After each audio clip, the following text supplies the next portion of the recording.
The spirit of innovation is deeply ingrained in America, and Google is helping Americans innovate in ways both big and small. From improving emergency response times to protecting against cyber attacks, local, state, and federal governments are innovating with Google AI. This is a new era of American innovation. Find out more at g.co/American Innovation.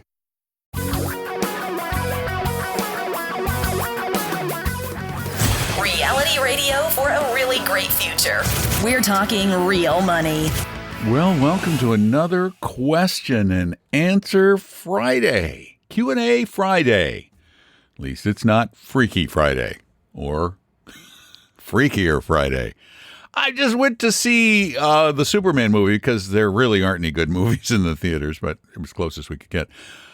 And there was a trailer for a sequel to the apparently 1001 Freaky Friday movies. Ow! How? I just couldn't bring myself. I could not possibly drag myself into a theater to see that. Do you know how many Freaky Friday movies there have been? First one was in 1976. Since then, there have been a total of 7 of them.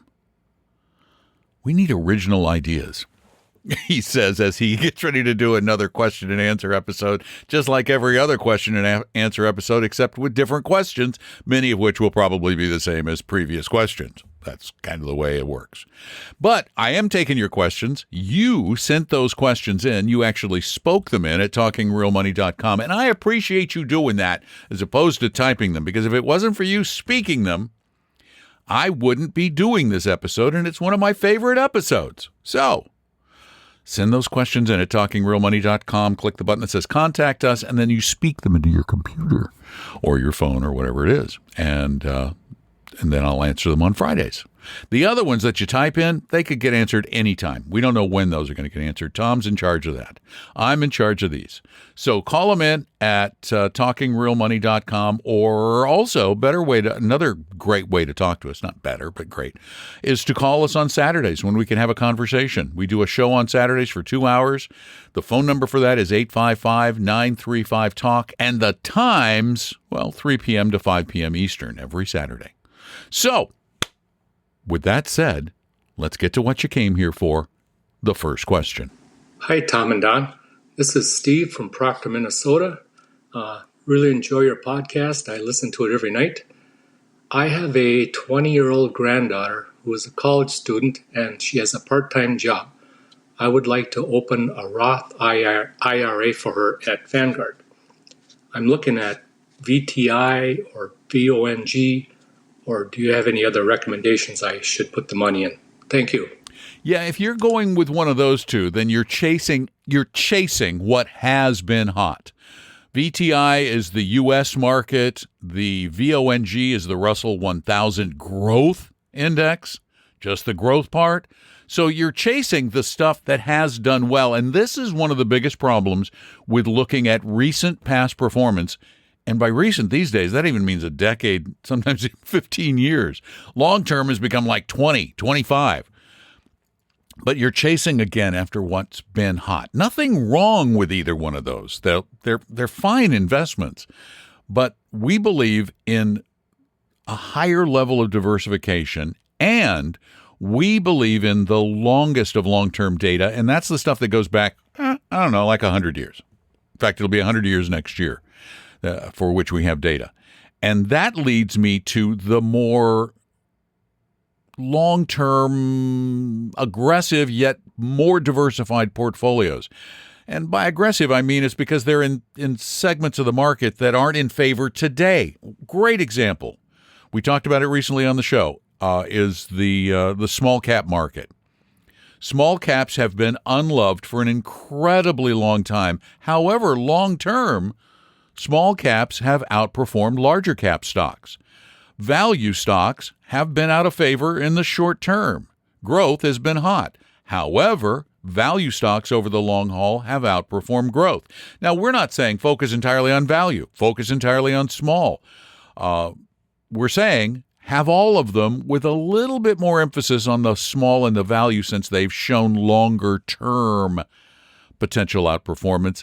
Plus, you're also missing international, which we believe is a crucial addition to a properly diversified, aggressive equity portfolio. Again, not because we think you're going to make more money with this. We don't know that. We're not claiming that. But what we do have a high degree of confidence in is the potential for reduction of volatility. And that is the thing that keeps investors invested long term. So our suggestion would be probably going with the value tilted portfolios, small tilted portfolios that come from Avantis and DFA, even though it's for a little more money. See, we're expecting enough in longer term value of the small in value and the value of stability to warrant the slightly higher fees for these funds. It's not like they're hog wild expensive. It's like we're talking 25 basis points versus 7 basis points for Vanguard, but we're still talking pennies now. So that's what I would look at. Again, the others aren't bad, but if I was going to suggest something at Vanguard, it probably would be VT as a single fund, or VT and a little VBR, the small cap value, to get a better diversified portfolio. Thanks for listening. Thanks for your question. And thank goodness we have another one waiting in the wings. Here it is. This is Andrew. My wife and I currently have $700,000 saved in retirement, HSAs, and brokerage accounts. We currently are 100% equities. I would like to consider putting 17 to 20% of that into bonds and then rebalancing that every year. I'd like to do that in my 401k, and I have the option between a Putnam Stable Value Fund at 0.27 and FXNAX at 0.025. There's also a FM Core Plus commingled pool class 1 at 0.16, but I think I'm leaning towards the Putnam Stable Value. And I was wondering if you guys thought that would be a good idea to use that, or maybe I should go to the bond fund, FXNAX, and have a better chance of a little tiny bit of growth. Also, I was wondering if I should count the brokerage account and the HSA towards that 17% of the 700,000, because those are not necessarily retirement accounts, even though I hope they will be. Any help would be appreciated. Thank you. Well, it really depends. There's a lot of questions in here. Let's start with the last one. It really depends on the reason you're switching from a 0% bond portfolio to a 20% or so. If you're doing it because you realize that your risk tolerance or your risk need don't require you to take 100% equity kind of risk, then I would probably at least begin to apply it across the entire portfolio, even if you don't buy any bonds in the taxable account, because your portfolio should be looked at as one entity, because odds are almost all of it are going towards retirement. I mean, really, that's the main purpose for which we save both in tax-advantaged accounts and taxable accounts. It's that long term. So, load up your 401k with maybe more bonds and possibly do both, because the Putnam Stable Value has been a very stable portfolio. But the difference is it invests in insurance company contracts. They call them GICs, or guaranteed investment contracts. I personally believe that the G in them is a little misleading, because the guarantee is only as good as the guarantee of the company. It's only as good as the company. I'd rather have a more diverse portfolio, even though there's some volatility. So why not take both? You can put 10% of the total portfolio in one and 10% of the total portfolio in the other, or 8 and 8, or 9 and 9, depending on how much you want to get into fixed income. But I would probably look at least, soon starting to do it over the whole portfolio, if the reason you're making the change is to improve your risk profile, to reduce the volatility in your portfolio.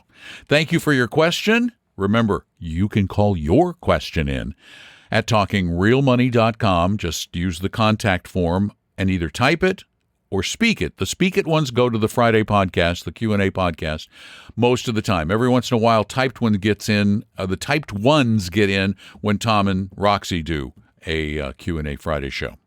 Oh, and by the way, call Saturdays, too. When we do the show, we do a regular radio show where you can call us like old radio shows. Remember those? Remember talk shows? Where you call 855-935-TALK. You've heard numbers like that a lot on talk shows. Call blank, blank, blank, blank, blank, blank, TALK, 8255. Well, we're 855-935-TALK every Saturday, 3 p.m. to 5 p.m. Eastern Time. Or you can ask questions anytime at TalkingRealMoney.com. Here is today's final Q and the A to go with it. Hi, Don. This is Stella from Texas. I have a question about my brokerage accounts. I have two of them, one with Vanguard, which is under their management, and one with Fidelity, which I manage. Vanguard does my tax loss harvest yearly. Can I do tax loss harvest for my Fidelity brokerage account? I'm unsure if tax loss harvest can be done for each of my brokerage account. Thank you. Stella! Oh, and I'm sure you've never heard that. Yes, you can do and should do tax loss harvesting from both of your brokerage accounts. If these are taxable accounts, then it makes sense to keep an eye out for some losers every year. There may be years where you don't have them, but when you have them, they can be used not only to offset current gains, but they get to be banked to offset. You can offset $3,000 in ordinary income. Then you can carry those losses forward for future gain years. That's why losses are cool. Losses are great. And tax loss harvesting is so easy in portfolios of mutual funds or ETFs because you can almost always find a similar but not substantially identical fund into which you can move, avoiding the wash sale rule. So I would do it in both accounts, and it's pretty easy. You just keep an eye out for losers. You're getting toward the end of the year particularly. Go, anybody down? All right. But again, if you sell a loser, don't turn it into an opportunity to market time. Oh, I'll wait a little while and then I'll get in. No. You immediately go to a similar fund. Not substantially identical, which pretty much means they have to have the exact same portfolio. And now, since we're a little short on questions, here is the last one of this episode anyway. Hey, Don, this is Tyler out in California. I love you guys' show, and I'm learning a lot. Got a question for you about some monies I have in a taxable brokerage account. It's kind of gained over the years. It's probably sitting around $30,000. It's an FBGRX, and I was looking at the fund, noticing it's not that diversified. And so I was trying to see if it'd be more wise to sell this fund off and invest it in something a little more well diversified, such as like an AVGE or DFAW. I just wasn't sure if it's worth the tax implications that I'd have to pay since it is in a brokerage account. Anyways, love to hear your thoughts. Thank you for all you do. Thank you for listening and participating. This is great. FBGRX, that's the Fidelity Blue Chip Growth Fund, which has got two strikes against it. One, lack of diversification. It's definitely not as diversified as we'd like. Two, it's actively managed. Oh, wait, there's three. It's expensive. It's 0.5% a year, whereas the Avantis or the dimensional funds are less than half that a year. And they're not really actively managed. They're rules-based funds, better diversified with a small value tilt. Now, should you sell and incur the tax hit? Maybe not all at once. You might want to look at how much of a gain you would have. Just simulate your taxes, run some scenarios, and see what it might look like if you sell it all or if you sell a little bit and how big the hit would be. You could spread it out over, there's no hurry. It's just that I don't think it's an optimal fund for most investors. It's not a terrible fund. I just don't think it's optimal. So I would say, yeah, sell it, but no hurry. But yeah, I think AVGE and DFAW are just all around better possibilities for the future. Thanks so much for your question. And that is going to pretty much wrap up this episode. That's it. Thank you all for being a part of the Q&A show.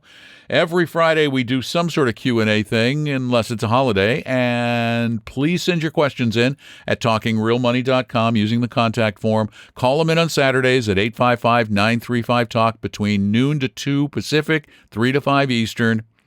And if you need a little help, you want somebody to take a peek at your portfolio and tell you, good, not so good, or just kind of get you on track. We have, since Tom and I started our firm, always provided anyone who asks with some free, truly no obligation, truly no high-pressure sales pitch help. In fact, Tom does a lot of it and loves doing it. To get that kind of help, where we'll sit down with you for half hour, even an hour, just go to talkingrealmoney.com and click on the little button that says Meet an Advisor, set up an appointment, and it's done. And seriously, you don't have to worry that you're getting yourself into something you're later going to regret, because you won't regret it. Okay? All right. Thank you all for being there. Please tell friends, neighbors, and acquaintances. And particularly over the summer when I know you're doing a lot of cavorting and traveling and doing things, tell people about the podcast. More people is better. It's gooder. We like that. I am Don McDonald, your host for this edition of Talking Real Money. The opinions and views expressed on this podcast were current on the date recorded. Opinions, estimates, forecasts, and statements of financial market trends that are based on current market conditions constitute our judgment and are subject to change without notice, including any forward-looking estimates or statements which are based on certain expectations and assumptions. Although information and opinions given have been obtained from or based on sources believed to be reliable, no warranty or representation is made as to their correctness, completeness, or accuracy. Information presented on the podcast is not personalized investment advice from Appella Wealth. The views and strategies described may not be suitable for everyone. This podcast does not identify all the risks, direct or indirect, or other considerations which might be material to you when entering any financial transaction. Past performance does not guarantee future results, and profitable results cannot be guaranteed. We hope you realize that the information provided on Talking Real Money is for informational, educational, and hopefully enjoyable purposes only. The podcast is not trying to get you to buy or sell any financial products or securities. Instead, the program is provided as a public service by Appella Wealth, a fee-only registered investment advisor. Please see Appella Wealth's ADV Part 2A on our website for information regarding Appella's fees and services.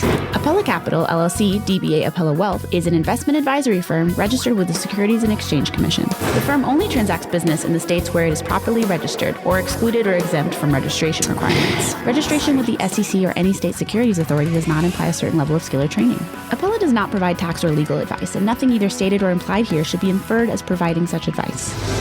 Thanks for listening, and please visit talkingrealmoney.com for more information and important disclosure related to performance of any specific index or fund quoted in this podcast.